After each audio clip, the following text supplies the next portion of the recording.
കരുനാഗപ്പള്ളിയിൽ നിന്ന് കാണാതായ സ്ത്രീയെ അമ്പലപ്പുഴയിൽ കൊന്ന് കുഴിച്ചിട്ടു. കരുനാഗപ്പള്ളി സ്വദേശിനി വിജയലക്ഷ്മിയാണ് കൊല്ലപ്പെട്ടത്. ആലപ്പുഴയിലെ കരൂരിലെ പ്രതിയുടെ വീട്ടുവളപ്പിൽ നിന്ന് മൃതദേഹം കണ്ടെത്തി. പുലർച്ചെ 2 മണിയോടെ കഴുത്തിന് പിന്നിൽ വെട്ടിക്കൊലപ്പെടുത്തിയെന്നാണ് പ്രതിയായ ആൺസുഹൃത്ത് ജയചന്ദ്രൻ മൊഴി നൽകിയത്. വിജയലക്ഷ്മിയുടെ കഴുത്തിന് പിന്നിൽ 3ലേറെ വെട്ടിയ പാടുകൾ കണ്ടെത്തി. 3.5 പവൻ സ്വർണം വിറ്റ് പണമാക്കിയെന്നും കുറ്റസമ്മതം.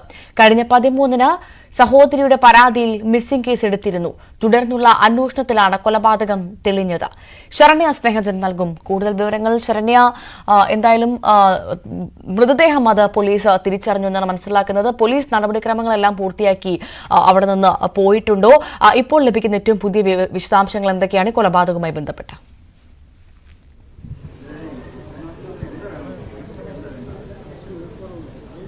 ഭവ്യ, ഇൻക്വസ്റ്റ് നടപടികൾ പൂർത്തിയാക്കി മൃതദേഹം പോസ്റ്റ്മോർട്ടത്തിനായി ആലപ്പുഴ മെഡിക്കൽ കോളേജിലേക്ക് മാറ്റിയിട്ടുണ്ട്. നമ്മളിപ്പോൾ ദൃശ്യങ്ങൾ കാണുന്നത് ഈ കൊലപാതകം നടന്ന ജയചന്ദ്രന്റെ വീടാണ്. ഇപ്പോൾ പ്രതി അകത്തുണ്ട്. മറ്റ് നടപടിക്രമങ്ങൾ പൂർത്തീകരിക്കുകയാണ്. പ്രതിയുമായി നിന്ന് സ്പോട്ട്, അതായത് ഈ ക്രൈം സൈറ്റ് അടക്കമുള്ള കാര്യങ്ങളിലെ വിശദമായ മൊഴി പോലീസ് രേഖപ്പെടുത്തിയിരിക്കുകയാണ്. അമ്പലപ്പുഴയിൽ നിന്നും ഒപ്പം തന്നെ കരുനാഗപ്പള്ളി സിയുടെ നേതൃത്വത്തിലുള്ള സംഘവും ഇതിനകത്തുണ്ട്. ഒരു 10 മിനിറ്റിനുള്ളിൽ തന്നെ ആ നടപടിക്രമങ്ങൾ പൂർത്തീകരിച്ചുകൊണ്ട് അത്തരം ഒരു മറ്റ് ക്രമീകരണങ്ങൾ ഒരുക്കി ഇവിടെ നിന്ന് പ്രതിയെ കൊണ്ടുപോകുന്നതിനുള്ള വാഹനമടക്കം പോലീസ് സജ്ജമാക്കി വെച്ചിട്ടുണ്ട്. 7-ാം തീയതിയാണ് ഈ കൊലപാതകം നടന്നിട്ടുള്ളത്. ഈ വീടിനുള്ളിൽ വെച്ച് ആദ്യം പ്ലെയർ ഉപയോഗിച്ച് തലയ്ക്കടിച്ച് കൊലപ്പെടുത്തി എന്നാണ് പ്രതി പോലീസിന് മൊഴി നൽകിയത്.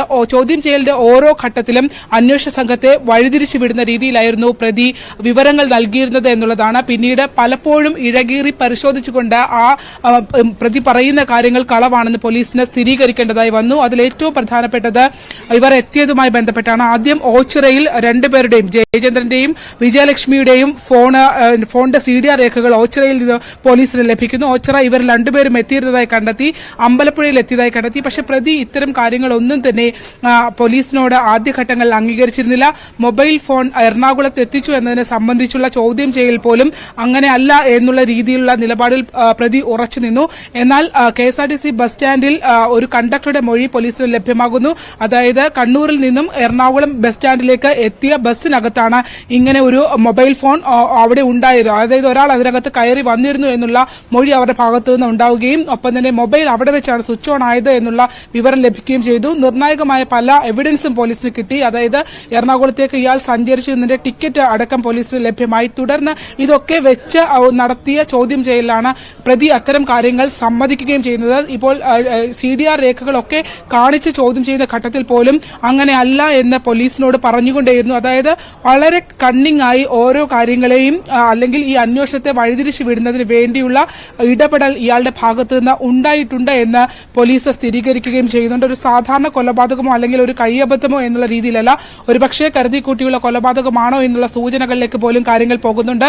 കാരണം സ്വർണം അപഹരിച്ചിട്ടുണ്ട്. 3 പവനോളം സ്വർണം പ്രതി കൈക്കലാക്കി, വിജയലക്ഷ്മിയുടെ സ്വർണം കൈക്കലാക്കിയതായാണ് പറയുന്നത്. ആ സ്വർണം വിറ്റതായും അന്വേഷണ സംഘത്തിൽ നമുക്ക് അറിയാൻ കഴിയുന്നു. ആദ്യഘട്ടത്തിൽ പ്ലെയർ ഉപയോഗിച്ച് കൊലപ്പെടുത്തി എന്നുള്ളതാണ് പറയുന്നതെങ്കിൽ പിന്നീട് അത് മാറുന്നു. അതായത് മൂർച്ചയേറിയ ആയുധം വെച്ച് തലയ്ക്ക് പിൻഭാഗത്ത് വെട്ടി മുറിവേൽപ്പിച്ചിട്ടുണ്ട് എന്നുള്ളതാണ്. 3ലേറെ മുറിവുകൾ തലയുടെ പിൻഭാഗത്ത് നിന്ന് ആഴത്തിലുള്ള മുറിവുകൾ കണ്ടെത്തുകയും ചെയ്തിട്ടുണ്ട്. മാത്രമല്ല വസ്ത്രം നീക്കം ചെയ്ത് മറ്റൊരിടത്ത് കൊണ്ട് കത്തിച്ചു കളയുന്നു. അതിനുശേഷമാണ് ഈ വീടിന്റെ പിൻഭാഗത്തോട് ചേർന്ന് ഉള്ള ഒരു ഭാഗത്താണ് ഈ ഒരു കുഴിയെടുത്ത്, അതായത് ഈ കോമ്പൗണ്ടിന് പിന്നിലായിട്ടുള്ള മറ്റൊരാളുടെ പുരയിടത്തിലാണ് കുഴിയെടുത്തുകൊണ്ട് മൃതദേഹം മൂടുകയും ചെയ്തിട്ടുള്ളത്. നമ്മൾ ഈ ദൃശ്യങ്ങൾ കാണുന്ന പോലെ ഈ വീടിന്റെ പിൻഭാഗത്തായാണ് ആ ഒഴിഞ്ഞ പുരയിടം വരിക. ആ പുരയിടത്തിലാണ് ഇത്തരത്തിൽ പ്രതി മൃതദേഹം കൊണ്ടുവന്ന് ഒളിപ്പിച്ചിട്ടുള്ളത്. ആ ദൃശ്യങ്ങൾ നമുക്ക് ഒന്ന് കാണാം. വളരെ കുറഞ്ഞ ആഴം മാത്രമാണ് ആ കുഴിക്ക് ഉള്ളത്. ഈ കാണുന്ന ദൃശ്യങ്ങൾ കാണുന്ന ഭാഗത്താണ്, അതായത് ഈ ജയചന്ദ്രന്റെ വീടിന്റെ പിൻഭാഗത്തോട് ചേർന്നുള്ള തൊട്ടടുത്ത കോമ്പൗണ്ടിലാണ് മൃതദേഹം കൊണ്ടിട്ടിരിക്കുന്നത്. കയർ ഉപയോഗിച്ച് കെട്ടിയ ശേഷം വലിച്ചു കൊണ്ടുവന്നു എന്നുള്ളതാണ് പോലീസിന് നൽകിയിട്ടുള്ള മൊഴി. ഒപ്പം തന്നെ ഒട്ടും ആഴത്തിലല്ലാത്ത ഒരു കുഴി എടുത്ത, ഒരടി പോലും താഴ്ച ഇല്ല, കഷ്ടിച്ചത്രയും ആഴം ഉള്ള സ്ഥലത്താണ് ഈ മൃതദേഹം അയാൾ ഉപേക്ഷിച്ചത്. അതിനുശേഷം 7-ാം തീയതി രാത്രി ഈ മൃതദേഹം ഉപേക്ഷിക്കുന്നു. അതിനുശേഷം മൂടിയതിനു ശേഷം പിന്നീട് ഈ മൃതദേഹം പുറത്തേക്ക് വരുമോ എന്നുള്ള സംശയം തുടർന്ന് വീണ്ടും അവിടേക്ക് കുറച്ച് സിമന്റും മറ്റു സാധനങ്ങളും കൊണ്ടുവന്ന് അവിടെ സിമന്റ് ഇടാനുള്ള ശ്രമവും കൂടി നടന്നിട്ടുണ്ട്. എന്തായാലും അത് നീക്കം ചെയ്ത് വളരെ പെട്ടെന്ന് തന്നെ അന്വേഷണ സംഘത്തിന് മൃതദേഹം പുറത്തേക്കെടുക്കാൻ കഴിഞ്ഞു. ഈ കേസിൽ ഏറ്റവും പ്രധാനപ്പെട്ടത് ഓരോ ഘട്ടങ്ങളിലും പ്രതി തെറ്റിദ്ധരിപ്പിച്ച കാര്യങ്ങളെ കീറി മുറിച്ച അന്വേഷണ സംഘത്തിന് അതല്ല എന്ന് സ്ഥാപിച്ചെടുക്കുവാനും പ്രതിയെ കൊണ്ട് സമ്മതിപ്പിക്കാനും കഴിഞ്ഞു എന്നുള്ളതാണ്. മാത്രമല്ല ഒരു മിസ്സിംഗ് കേസ്, അതായത് നമുക്കറിയാം 13-ന് ഇവരുടെ സഹോദരിയാണ് മൊഴി നൽകുന്നത്. ഇവരെ കാണാനില്ല എന്നുള്ള മൊഴി പരാതി കരുനാഗപ്പള്ളി പോലീസ് നൽകുന്നു. ഒരു മിസ്സിംഗ് കേസായി വന്ന സുഭദ്ര കേസിന് സമാനമായ കേസായിരുന്നു ഇത്. അത്തരത്തിലൊരു കേസാണ് പിന്നീട് ഒരു കൊലപാതകത്തിലേക്ക് എത്തി എന്നുള്ളതാണ്. അത്തരമൊരു ഫൈൻഡിങ്സിലേക്ക് എത്താൻ കരുനാഗപ്പള്ളിയിൽ നിന്നുള്ള അന്വേഷണ സംഘത്തിന് വളരെ വേഗത്തിൽ കഴിഞ്ഞു എന്നുള്ളതാണ്. അതുകൊണ്ട് തന്നെ അന്വേഷണ മികവും ഇതിനകത്ത് ഈ കേസിനകത്ത് വളരെ പ്രധാനപ്പെട്ടതാണ്. ഒരു ബോഡി കണ്ടെത്തുക എന്നുള്ളതായിരുന്നു ഇവരെ സംബന്ധിച്ചിടത്തോളം വലിയ വെല്ലുവിളി. അന്വേഷണ സംഘത്തിന്റെ ആദ്യഘട്ടത്തിൽ തന്നെ വളരെ കാലതാമസം എടുക്കാതെ തന്നെ ആ മൃതദേഹം കണ്ടെത്താൻ കഴിഞ്ഞു. ഭവ്യ, ഒരുപാട് ആളുകൾ ഇവിടെ എത്തിയിരുന്നു. രാവിലെ 10:30 കൂടിയാണ് പ്രതിയെ ഇവിടേക്ക് എത്തിച്ചത്. അതിനുശേഷം ഒരു ഭാവവ്യത്യാസവുമില്ലാതെ അയാൾ പോലീസിന് കാര്യങ്ങൾ വിവരിച്ചു നൽകുന്നത് നമ്മൾ കണ്ടു. കരുനാഗപ്പള്ളി CI ബിജുവിന്റെ നേതൃത്വത്തിലുള്ള സംഘം എത്തുന്നു. അമ്പലപ്പുഴ CIയുടെയും അമ്പലപ്പുഴ DYSPയുടെ നേതൃത്വത്തിലുള്ള സംഘം എത്തുന്നു. കൊല്ലം ACP ഇവിടേക്ക് എത്തുന്നു. ആ ഒരു സംഘത്തെ അങ്ങനെ ഒരു ജോയിന്റ് ഓപ്പറേഷൻ ആയിരുന്നു. അതായത് 2 ജില്ലകളിൽ നിന്നുള്ള പോലീസ് 2 സ്റ്റേഷൻ ലിമിറ്റുകളിലെ ഉദ്യോഗസ്ഥരുടെ ഒരു ജോയിന്റ് ഓപ്പറേഷനായിട്ടാണ് ഇവിടെ ഈ ഒരു പരിശോധന നടന്നത്. അതിൽ തന്നെ കഴിഞ്ഞ ദിവസങ്ങളിൽ കരുനാഗപ്പള്ളി പോലീസ് ഇവരെ കൊലപ്പെടുത്തി എന്നുള്ള ഒരു സ്ഥിരീകരണത്തിലേക്ക് എത്തി. ആ ഒരു സ്ഥിരീകരണത്തിന് ശേഷം പിന്നീട് പ്രതിയെ അമ്പലപ്പുഴ പോലീസിനും കൈമാറുന്നു. അമ്പലപ്പുഴ പോലീസും ചോദ്യം ചെയ്യലിൽ അവർക്ക് കുറച്ചുകൂടി ആ ഒരു ഫൈൻഡിങ്സിലേക്ക് തന്നെ എത്താൻ കഴിഞ്ഞു. പ്രതിയെ ഇവിടെ എത്തിച്ചു. ഓരോ ഘട്ടത്തിലും പോലീസിനെ ട്വിസ്റ്റ് ചെയ്യുന്ന രീതിയിൽ ഇയാൾ മൊഴികൾ മാറ്റി പറഞ്ഞുകൊണ്ടേയിരുന്നു. കാര്യങ്ങൾ സമ്മതിക്കാൻ ഇയാൾ വിമുഖത കാട്ടിക്കൊണ്ടേയിരുന്നു എന്നുള്ളതാണ് അന്വേഷണ സംഘം പറയുന്നത്. സ്വർണം കവർന്നു. ഒപ്പം തന്നെ ഇവർ തമ്മിൽ നേരത്തെ തന്നെ ബന്ധമുള്ളവരാണ്. ഇയാൾ ഈ കൊല്ലപ്പെട്ട വിജയലക്ഷ്മിയുടെ ആൺ സുഹൃത്താണ് ഈ ജയചന്ദ്രൻ. അതുകൊണ്ട് തന്നെ പലതവണ ഈ വീട്ടിലേക്ക് എത്തിയിട്ടുണ്ട് എന്നുള്ളതാണ് പോലീസ് പറയുന്നത്. അങ്ങനെ എത്തിയതിനു ശേഷം പിന്നീട് ഒരു ദിവസമാണ് ഈ 7-ാം തീയതിയാണ് ഇവിടെ എത്തിച്ച് കൊലപ്പെടുത്തുന്നത്. അതിൽ തന്നെ മുൻവൈരാഗ്യം ഇവർക്കിടയിലുണ്ട്. അതായത് ഈ വിജയലക്ഷ്മിക്ക് മറ്റ് ചില ആൺസുഹൃത്തുക്കളുണ്ട്.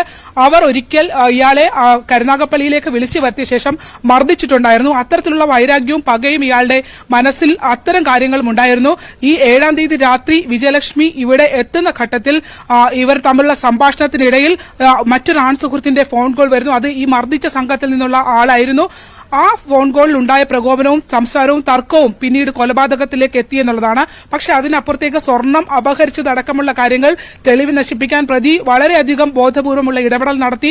അതൊക്കെ കൊണ്ട് തന്നെ ഇത് കരുതിക്കൂട്ടിയുള്ള കൊലപാതകമാണോ എന്നുള്ള സംശയത്തിലുമൊക്കെ അന്വേഷണ സംഘം പോകുന്നുണ്ട്. എന്തായാലും വിജയകരമായ അന്വേഷണ സംഘം കേസിന്റെ ആദ്യഘട്ടം പൂർത്തിയാക്കിയിരിക്കുന്നു. അവർ മൃതദേഹം കണ്ടെടുത്തിരിക്കുന്നു. ഇനി പോസ്റ്റ്മോർട്ടം നടപടികൾക്ക് ശേഷം മാത്രമാണ് കൂടുതൽ വിവരങ്ങളിലേക്ക് പോകാൻ കഴിയൂ. എന്തായാലും കൊല്ലം പോലീസ്, കരുനാഗപ്പള്ളി പോലീസ് ഇനി അമ്പലപ്പുഴ പോലീസിന് ഈ കാര്യങ്ങൾ, ഈ ക്രൈം കൈമാറേണ്ടതായുണ്ട്, ഈ കേസ് കൈമാറേണ്ടതായുണ്ട്. തുടർ അന്വേഷണം നടക്കേണ്ടത് ഇവിടെയാണ്. കാരണം ഈ സൈറ്റാണ് കരൂരിൽ വെച്ചാണ് ഈ കൊലപാതകം നടന്നിട്ടുള്ളത്. അതുകൊണ്ട് തന്നെ ഇനി തുടർച്ചയായുള്ള അന്വേഷണം അമ്പലപ്പുഴ പോലീസിന്റേതാണ്. ഭവ്യ. ശരി, ശരണ്യ സ്നേഹത്തിനാണ് വിവരങ്ങൾ നൽകിയത്.